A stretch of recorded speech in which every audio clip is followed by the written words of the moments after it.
MI portable wireless mouse লৈ আহিলোঁ আজি।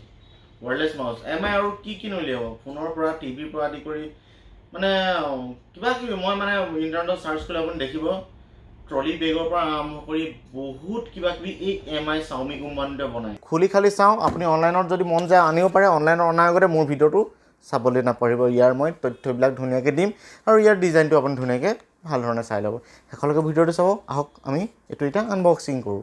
MI পোৰ্টেবল ৱায়াৰলেছ মাউচ, লং বেটাৰী বেকআপ, হাই resolution 1200 DPI ultra light. সঁচাকৈ ultra light হয়নে?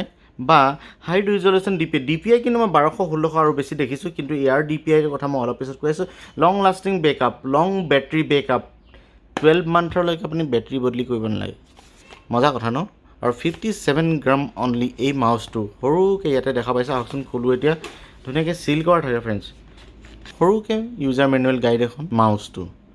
মাউচটো ডিজাইনটো মই এনেকুৱা ডিজাইন আগতে ইমান এটা দেখা নাই যদিও, কিন্তু মাউচটোৰ ডিজাইনটো ভালেই লাগিছে। ওপৰৰ এখন সঁচাকৈ ধুনীয়া দেই। ব্লেক, যদি এইটো চিল্কি ব্লেক আৰু মেট ফিনিছ। এইটো বৰ ডাঙৰো নহয়, বৰ সৰু নহয়। লেডিজ বা জেণ্টছ চবেই চলাব পাৰিব মাউচটো।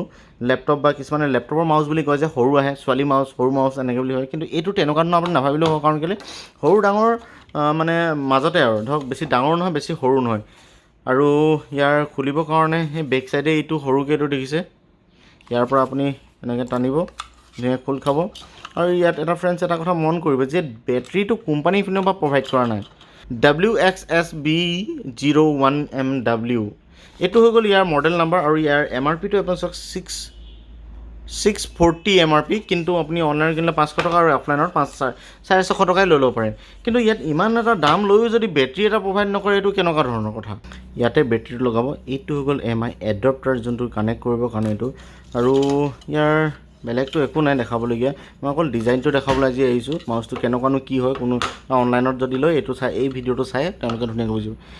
ইয়াত এটা স্ক্ৰু লাগি আছে, ইয়াৰো কাৰণ এটা আছে। ইয়াত এইটো মেগনেট, এইখন যেতিয়া ওপৰৰ পৰা এনেকৈ লগাই দিয়ে, কোনো মানে জোৰকৈ লাগি নথয়, জাষ্ট মেগনেট থকাৰ কাৰণে লাগি যায়। আৰু ইয়াৰ পৰা খুলিব হ'লে ইয়াৰ পৰা একদম লাহেকৈ খুলিলেও হয়। আৰু এই বস্তুটো ইয়াত ধুনীয়াকৈ আপুনি ওপৰৰ পিনৰ পৰা প্ৰথমতে লগাব, এই ধৰণে এনেকৈ লাগি থাকিব। আৰু এনেকৈ কৰিলেও ঢাকনাখন খোলো নাখায় আৰু লগাবলৈও ধুনীয়া ফ্ৰেণ্ডছ। সঁচাকৈ মই HP মাউচ আপোনালোকক আনবক্সিং কৰি দিওঁ, তাত এনেকুৱা ধৰণৰ আপোনাৰ মেগনেট আছে, মেগনেটৰ দ্বাৰা লাগি থাকে। সেইটোৰ দাম 1400 টকা, 1200 টকা, কিন্তু এইটোৰ দাম চাওকচোন 500-600 টকা অনলি।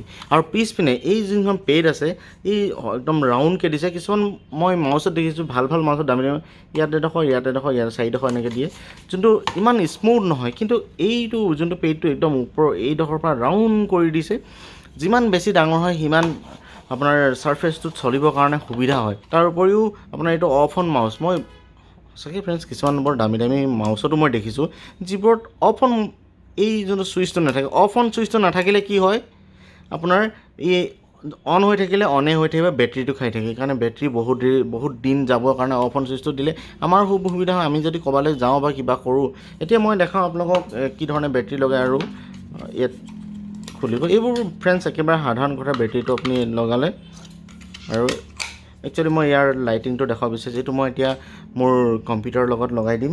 ফ্ৰেণ্ডছ লগাই লোৱাৰ পিছত এইটো ইয়াত কিন্তু কোনো ধৰণৰ লাইট নজ্বলে। আজিকালি নতুন ছিষ্টেম ফ্ৰেণ্ডছ, লাইট নজ্বলে। আপুনি ৰাতিও যদি কৰে কেতিয়াবা মাউচটো এনেকৈ হৈ থাকে, বা ইয়াত লাইটটো নজ্বলে, বা আপুনি ট্ৰেন্সপেৰেণ্ট কিছুমান মাউচ দেখিছে যিবোৰত লাইট জ্বলে, ৰাতি সেইবোৰ বহুত বেছি উজ্জ্বল হৈ পৰে, অকণ চকুত ধৰে। কিন্তু ফ্ৰেণ্ডছ ইয়াত দেখাইছে যে লাইট ৱেইট চুপ আল্ট্ৰা লাইট। কিন্তু মই এনেকুৱা বহুত মাউচ দেখিছোঁ যোনটো 57, 56 বা 50 গ্ৰামৰ, এইটো তেনেকৈ লাইট ৱেইট বুলি নকয়। আৰু এটা কথা, ইয়াত লং বেটাৰী বেকআপ, ইয়াতকৈ বেছি 16-18 মাহ বেটাৰী বেকআপ দিয়াও মই মাউচ দেখিছোঁ, কিন্তু সেইবোৰ ৰেটবোৰ বহুত বেছি। ইয়াৰ কিন্তু ৰেটটো চাই বেটাৰী বেকআপৰ যোনটো টাইম দিছে 12 মাহ, এইটো সঁচাকৈ বহুত শলাগ কৰিবলগীয়া। ভিডিঅ'টোত আপোনালোকে ধুনীয়াকৈ এই মাউচটোৰ কথা চাগে বুজি পালে কেনেকুৱা কি কথা। মই এইটো কওঁ যে ভেলু ফৰ মানি যোনটো মাউচ হয়, এইটো সঁচাকৈ বহুত কম ৰেটত বহুত ভাল মাউচ, ধুনীয়া চাইজৰ হয়। কিন্তু মোৰ ডিজাইনটোৱে ভাল লাগে, কিন্তু আপোনালোকে বহুতৰে ভাল পাব পাৰে। আপোনালোকে যদি মোৰ ভিডিঅ'টো শেষলৈ চালে, তেনেহ'লে বুজি উঠিলে যে এই মাউচটো আপোনাৰ কাৰণে উচিত হ'বনে নহয় ল'লে। Thank you guys. এনেকুৱা ধৰণৰ ভিডিঅ' যদি চাই থাকিব হয় মোৰ চেনেলটো আপোনালোকে ছাবস্ক্ৰাইব কৰি থৈ নপঢ়িব। আজিলৈ আহিছোঁ, থেংক ইউ, বাই বাই, জয় অসম।